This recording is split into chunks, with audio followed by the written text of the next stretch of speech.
Are you looking for a podcast where you can hear from real people regarding their real dental drama? If so, then you've come to the right place. Join hosts Bethany Petty and Dr. Rena Kuba as we dive into the solutions we've created and the mistakes we've made while managing dental drama. Let's get started. So today I want to, if you're good with, I want to talk about just basics, taking it back to the basics, managing dental drama. So it's nothing big and fancy, but I was just sitting here griping to you about in my mind, I'm like, I thought I took my kids to school, and here enter the building and there's this juvenile behavior, and I'm like, I just can't, I can't anymore. Like, can we think about the patient? Why do we? Anyway, so just basics of dental drama. And if you could just remind me, reset me, reboot me, and give us some tips or reminders or little things. So again, this is not an earth-shattering topic by any stretch, but pervasive. And I think that, if nothing else, you did make me feel better. You're like, no, this is like the basics, like bread and butter drama in a dental office, right? And so then I was like, ooh, let me come up with a lyric. And you had we went back to Taylor Swift. Go ahead. Baby, now we got bad blood. Yeah. Dude, I won't sing it. Yeah. We have problems. Can we solve them? I don't know what she says, but yes. I'm just like, come on, ladies. Yeah. Like, pull it together. I know. Let's focus. I think you're right, though. It's like the foundation of so much of the stress. Like, there's all the practice management stress that we spend a lot of time talking about on this podcast, but there's a lot of just daily drama that sometimes the practice owner gets whiff of, sometimes they don't, but it's still there and it's still happening. And so it's just this kind of infighting that can happen, whether it's a little spat that happens between two team members, whether it's two team members that have decided that they just can't stand each other, and therefore they're never caught in the same room, they're never caught doing the same task. I can't imagine who has the energy for that. You'd be surprised at how many people do have the energy for that. Whispering, in the hallway, little comments that leave you wondering, like, what's happening.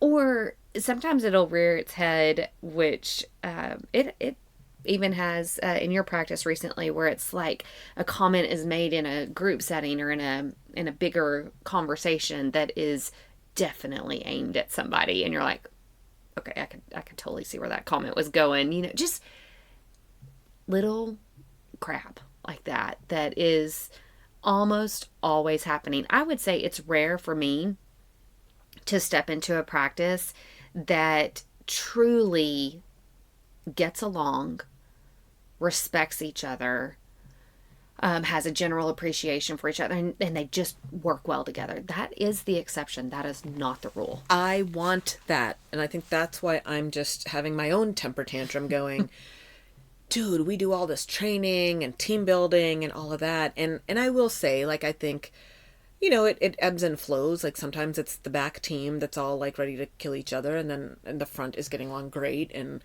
I think for us, as everybody knows, my front desk imploded less than a year ago. It would have been July, August, right? Mm-hmm. So, I mean, we're kind of, getting there. That I guess these are just growing pains, I guess, where I'm like, we've got people in place and we're still trying to get to know each other but I just wish we could, like, push the fast forward button. Can we all just get along already? Yeah. And I think where this is coming from in my mind too, I'm going, summer's about to hit, and if we're all like having these petty, stupid issues right now, and I'm getting pulled into these stupid side conversations, I don't have the energy right now, just the mental capacity to deal with it right now. Like, I just don't want to, but when summer hits, I can't. Yeah. Like, we're so bombarded with patient care. And then I actually said to you, I was like, you know what? Maybe that's the problem. Maybe we've been so slow,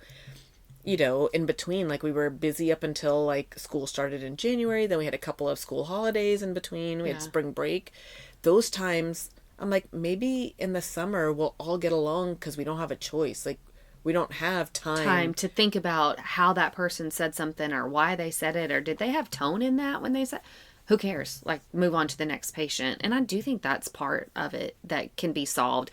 I think when there's time for drama, it's it's going to happen. And so sometimes, and I know your strategy has always been let's overstaff, and I agree with that, honestly. But some of the things that can happen when we're overstaffed is there's just extra time.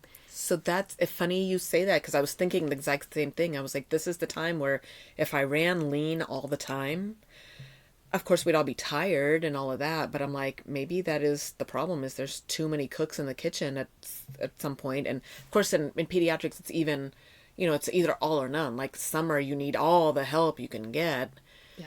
but then I can't just it's not a seasonal employees that. Yeah. And I do think that is so when we think about team drama, like what is one of the solutions? I think one of the solutions is to look at staffing. Like, do I have the right number of people? Do we have too much time on our hands? And what can we do about that? Because that doesn't mean necessarily that you need to fire somebody. That could mean, hey, there's a lot that me, the practice owner, has on my plate. And wow, I've got people who are available. I am going to share this task with this person and make that their baby. And I'm going to share this one with that person. So there's tasks that can be added to make people busier, or expectations that maybe haven't been clear before that become more solidified. Like, for example, oh yeah, we've got, a recall or a patient retention program, and we've got an electronic email and text messages and all of that goes out. So that's handled. We don't need to do anything else with that. Well, maybe if there's extra time, we're like, hey, okay, Sally, you are now going to be in charge of all things related to hygiene or patient retention. And so in addition to those text message and emails, you're going to start going through all of the past due patients and you're going to start calling those. And this list that I'm handing you right now, I'm going to follow up with you next week. And we're going to see how that went and how many you were able to get through. So it could be we add more to their plate, either off of our plate or things that maybe haven't been done consistently in the practice that could be. And that can keep people busier so that there's less catty little comments happening. I also think too, and there was a situation that just came up recently in your practice that I think oftentimes we want to bury our head in the sand when we know that there's drama going on. We're just like, they're adults, they'll figure it out. And unfortunately, I've found that that doesn't happen very often. Most of the time, these adult women or men, they don't figure it out on their own. And so we do have to be more proactive in addressing things quickly and nipping it in the bud more quickly. And that could be as simple as we got to have a conversation with the two people that are fighting and figure out what's going on. We got to put the two people that are fighting in the room. Even with a client recently, she had just noticed tension. She was like, I don't know, I keep sensing these little kind of rough comments that they're making to one another and just a general coldness when they're in the room together. And so she was asking me, do you think I should just kind of let that sort out, or do you think I need to address that? And I said, address it. Because if it's something small and innocent for the most part now, it will grow into something that is a beast to deal with. And at that point, it normally involves other team members that have somehow been sucked into the drama. So I think addressing things quickly is also a solution. So the challenge with that, then, of course, like what I think most of us would say is like, but when? Mm-hmm. Like, I'm trying to write this patient note. I've got to get payroll put in. I've got to, and now I've got to go babysit these two staff members. Like, I don't pay them. I'm supposed to pay them to make my life easier, not add to my plate. So yeah. Any tips or suggestions on how to... Yeah. So I think this is where it all depends on your team. If you've got people that you do trust for the most part to be able to get together and have a conversation and iron through things, you can put them in a room on your own. You can say, hey, by the way, ladies, I blocked off the last, 45 minutes of the day. for you two. Your two schedules have been blocked. The rest of us are going to be working, but my expectation is I have sensed that there's some tension between you guys, and I want y'all to have that 45 minutes at the end of the day, and y'all go figure it out. So it doesn't always have to include the doctor. If you've got some trust, or if you've got training that you've put into place with your team, and again, I come back to your team a lot on this, but we talk a lot about communication. You invest in communication courses and going to make sure that your team is equipped with the skills that they need. So you should be able to put the two that have tension into a room and go, hey, my expectation is you guys hash something out here.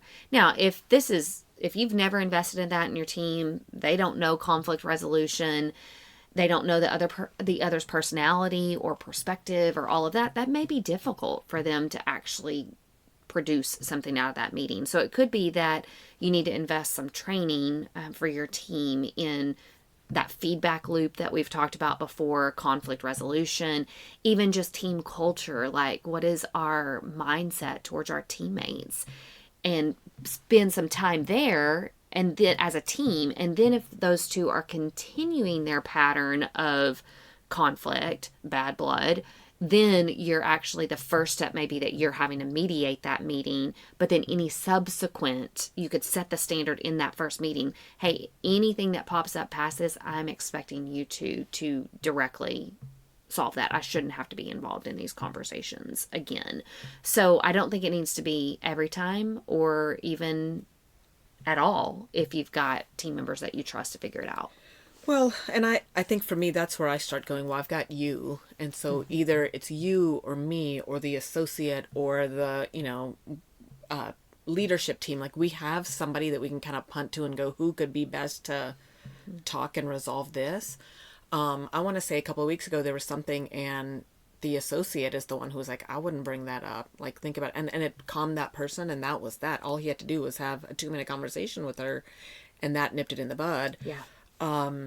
But I guess there was one that I didn't even catch wind of. You caught wind of it before I did. It was between something happened and so got upset. And in my mind, I'm like, what is she upset about? Like I think to me, I'm finally hitting a point where we went and I took one of them to our TAPD customer service, blah, blah, blah. And then you and I had talked about team culture. Yeah. And I did my own little cultural workshop in the office because it's been slow in April, and it gave us an opportunity to do something and really talk and get somewhere. So I'm like, okay, seems like things are getting better. Well, then I wasn't there a day or two, and then come back to find out that one of them, was snippy with the other. And I just about became snippy then. Yeah. I was like, I have had it. Like, everybody is entitled to be respected and has a voice and has a perspective. But there's something to be said for longevity and experience. And so I was like, if I go to this person, I'm going to lose it on this person. Yeah. So Bethany, I need you to step in, because to me, this one, she has a lot of good things to say, and she does have a lot of good perspective. On the other hand, if we are to look at this from what did we all just say we wanted our culture to be? Yeah. I mean, I took time to make everybody read the we had our culture meeting. Okay, what does everybody want? What are our expectations of each other and of this place? Okay, and then I compiled a sheet and I passed it out to everybody. Is this what we're all agreeing upon? If I got anything wrong or you have something to add, okay, now this is our kind of company policy. We're going to put in the policy manual. Like, this is what we're all agreeing. This is what we want out of the practice. Yeah. So then 3 weeks to turn around, and I'll let you share the little, I mean, it was so stupid and petty, but I think that's kind of the point, is that this is what our office is all day long. And I'm like, y'all can't even help yourselves. You can't help yourselves. Like, that's just, I don't know. It's so common that it's painfully common. And for this issue to come up in your practice, when you've invested so much in culture lately, communication, going to a really cool course where you got to kind of improv these disagreements and work through those live and with a coach there. Like, you've put a ton of effort in. So I hope this is reassuring to our listeners, because that's all been in the last 2 months. And then we had this little spat pop up. And honestly, maybe a little bit more than just that little spat. Just these little things that we're picking up on where we're like, really? Are we still having drama? It's just painfully common. Unfortunately, it is painfully common. So the example that came up in your office is a team member of yours was handling a new patient appointment. She's very system routine. She likes to conduct the appointment a very particular way. She's got an order. It is her order, her thing. And another team member walked in, your hygienist walked in to be able to complete that aspect of the appointment. Wasn't sure where the other team member was at in the process. Some diet things had come up and she didn't hear your team member address those with the parent. And so she was confused. Like, do I need to talk about that? Is she going to talk about that? It has to be addressed. Like, this is a diet issue that's going to cause problems for this child. One of us need to talk about it. So if I remember when you were telling me this, so for example, the assistant that was in the room conducting the appointment was like, okay, Mom, what are y'all brushing? Oh, well, we brush in the morning. And instead of saying, okay, well, why are you not brushing morning and night and all of that? She was just like, okay. And then what are y'all drinking? Oh, well, we drink smoothies. And honest juice and prune juice and juice. Yeah. And so usually that's when we're like, okay, well, tell me about the frequency. Tell me about, how often you're doing it. Tell me, is it in a sippy cup all day? Or like we ask more questions and try to educate as we're going along. And the RDA was just going, okay. So the hygienist comes in and is like, what do you mean, okay? Like, this is our opportunity to talk about this. Yes. Yeah. And so the RDA had in her mind she was going to come back at the end and do all the education. But the hygienist in that moment didn't know that. It just looks like we're skipping over that. And so she asks, are we going to talk about diet to the RDA? Well, now the RDA's offended because why is she asking me that? Of course I'm going to talk about diet. And it's interrupting this flow right here. And now it looks like you're questioning me in front of this mom. Well, no, the hygienist is just seeking. She's trying to have a moment where, hey, teammate, are we on the same page here? Like, we are going to address this, right? And RDA took a lot of offense to that. And then, as team drama does, this is how it goes. Upset RDA then goes and talks to another team member about it. I just can't believe that. I'm so angry. I'm so irritated. That was so embarrassing. Blah, blah, blah, blah, blah, blah, blah. Involves another RDA in it. Well, now that RDA is taking the information back to the hygienist. Hey, I don't know if you know this, but you upset so-and-so today. She's pretty, ticked because you didn't trust her. Da, da, da, da, da. All of this in one day. From one little patient interaction, we had this little firestorm of all kinds of little issues that happened after that. That is just on a daily. That is just happening constantly. And so that's where, thankfully, because of what the time that you've put in from a culture standpoint, communication, all that, when I was able to sit down with the RDA after I gained a full understanding of what happened and why were we so upset about this, it's like, hey, you got to realize in that moment that she's just trying to communicate with you. Now, you took it like she didn't trust you. She was questioning you in front of the mom. How embarrassing. But the way I look at it is you had a teammate that was just trying to make sure that we were doing the best for this patient. And, by the way, Kuba's getting wind of this, and she's invested all this money into communication and no drama. This stuff can't happen. Right. So this is the next day. Literally the next day. Thankfully, I happened to be in the office and we were able to get those conversations sorted out. But most of the time, that's just one little drip into the bucket that then leads to the next day. And we got a few more drips in the bucket the next day because we're still seeding from the day before. And then it builds and it builds and it builds. And eventually we've got a huge problem. Well, yeah, I was so grateful you were there that day because I was about to go in and say, who do you think you are? Yeah. Like the hygienist has been, working, has an experience 5 times of your experience. who do you think you are? Yeah. You know, and I didn't want to do that, obviously, because she, you know, I don't want to crush her spirit. But at the same time, I'm like, where's your humility? You're going to get mad at that. And frankly, you're wasting time. No wonder all these appointments take you forever. Yeah. No wonder. Because we're having to go back and readdress. We're having to go back. And like, anyway, you missed opportunities. Hygienist is trying to tell you nicely, like, what are you doing? And instead of listening to her, you're getting on your own high horse. So to me, I'm like, that's a you problem, and I need you to cut it out right now. I don't have patience for it. So if you think I'm going to jump to your side and go, oh, hygienist is being such a bear and is, no, I'm on hygienist's side. You're being inefficient. Mm-hmm. And for that mom, you think mom wants to stay when her kid's done? Her kid wants to go get a toy, wants to talk to mom, mama. Mom wants to congratulate kid. Nobody wants to talk about the juice at that point. Mm-mm. You have missed an opportunity for presenting outstanding patient care for this patient, all because you are stuck in your own head about your agenda and what you want to do. And now you're getting mad at your teammate and you're stomping around for the next hour or two. I am so glad you were there, because I would have not been so kind. Yeah.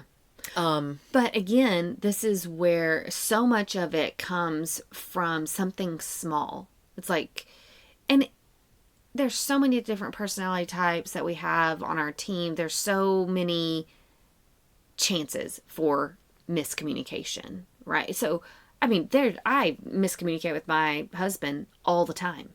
And I live with the man. I've been married to the man for nearly 21 years. Like, and we still miscommunicate.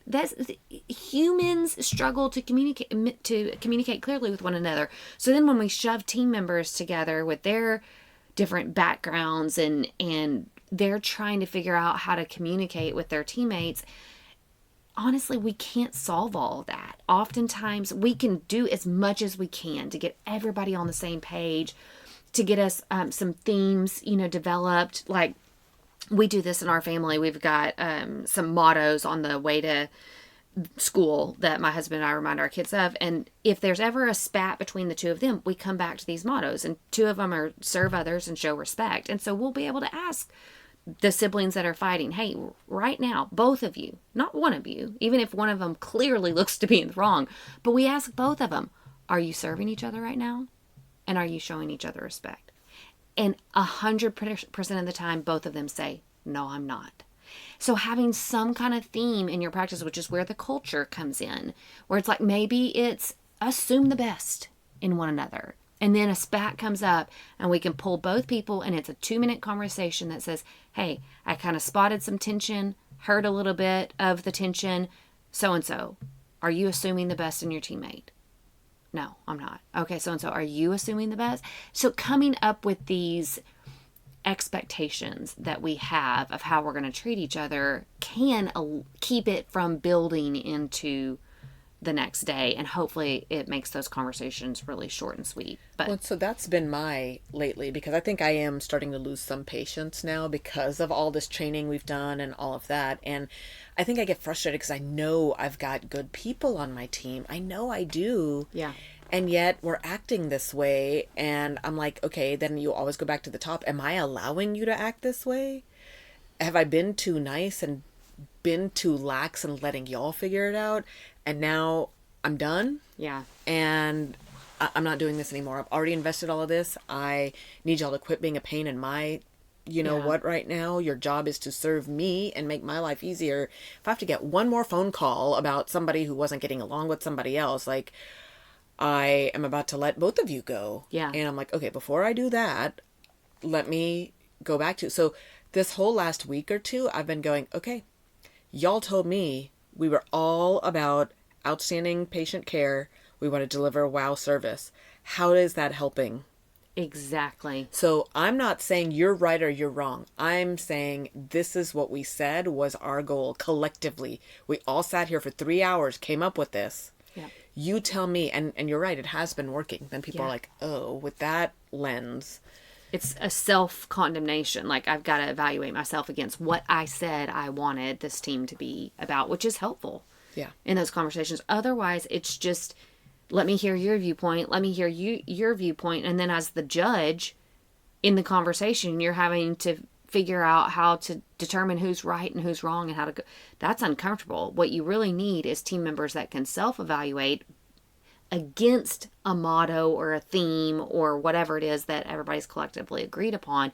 And then they can hopefully do a better job of calling themselves out when they've done something wrong. Well, it was super helpful because yesterday we had to pull, I mean, it's just petty stuff.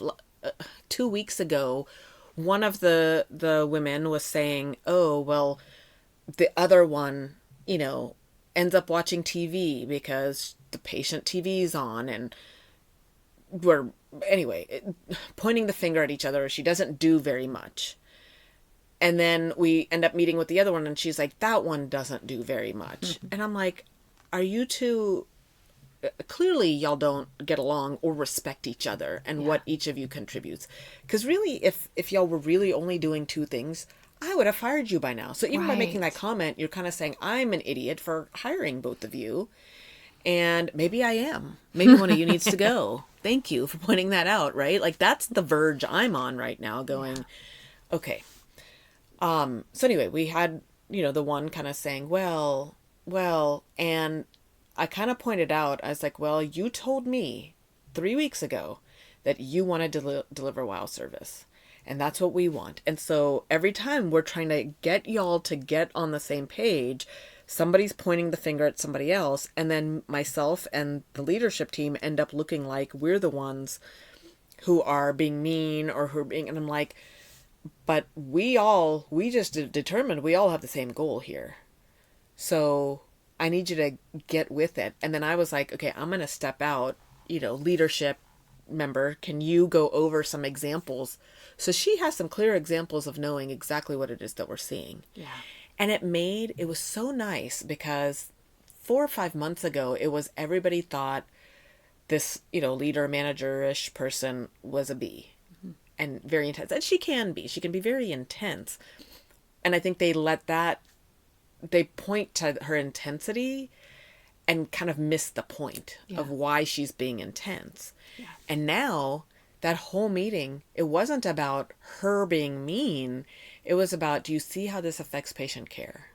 Do you see how this affects patient care? Mm-hmm. So it has been helpful in that regard. But to me, I guess I just wanted to come back here again and talk about these little drama, petty things that we all are having in our offices all the time. And it's like, y'all are wearing me out. It's exhausting. Yeah. And I've been worried about going, oh gosh, summer's about to come. And if we are already having all these issues, and now I'm like, you know what? Maybe summer needs to come so we all don't have time to have these issues. Yeah. But I feel like that could equally backfire too. So, which is why I wanted to kind of talk about, and it was nice when you were reassuring me that this is pervasive in all offices, common. And any other little tips you can give us. So to kind of summarize here, you've said, one, don't let it fester. Don't address it. And I know a lot of practice owners are uncomfortable with that. It's like, I'd rather just assume that everything's okay, but everything's not okay. And if you're sensing something's off, or if you've gotten wind that something's off, it will only get worse. It will not get better. I've never seen a situation naturally get better.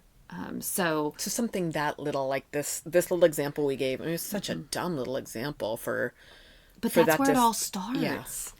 I feel like it starts with dumb little things, and then if not corrected right away, then we start to put on these lenses that we constantly look through, like, oh, my team member doesn't trust me. She had to ask me about that. Oh, she doesn't trust me. Now everything my team member says past that is through the lens of she doesn't trust me, and therefore we're constantly in these little petty arguments. And so I think addressing things quickly, I do think having, and this goes back to culture, which I know we've talked about, but having something that team has agreed upon as to how we're going to treat each other, because that is super helpful to have in these conversations. It can take a 2-hour conversation down to 10 minutes because we've got, hey, we're both of y'all, I keep using that example, but we're both of you assuming the best in one another. Like, mentally, you thought my team member has my best interest. So having some type of motto. And then I would say the third thing is it comes back to training your team how to have productive conflict resolution conversations. And most people are not good at that. Just human nature. We're not good at it. We get naturally defensive very quickly.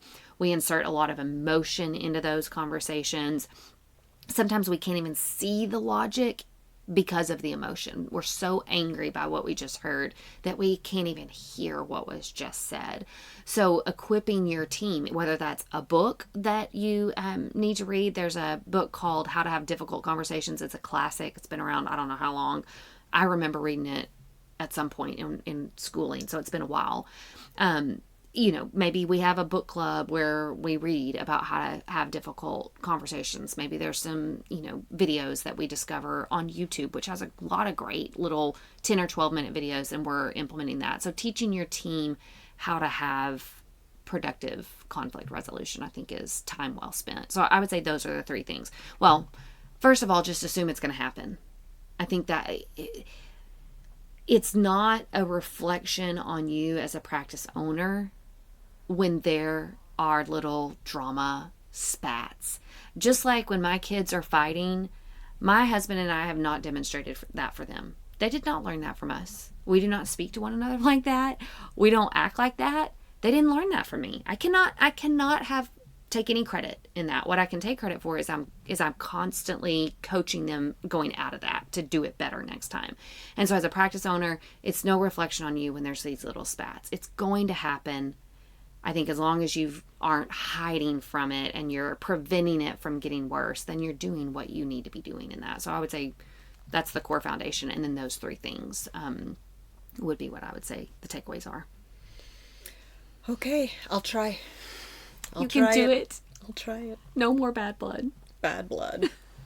Thanks for joining the conversation today. We hope that you are comforted in knowing that you are not alone, but we also hope that you're walking away with some really great tips and tricks to try in your practice.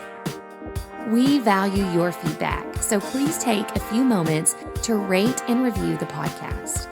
Finally, we want to make sure that we're covering the topics that matter to you. So track us down on Facebook, Instagram, and Twitter, and let us know what topics you want us to cover. As always, please know that we are rooting for you today as you manage your dental drama.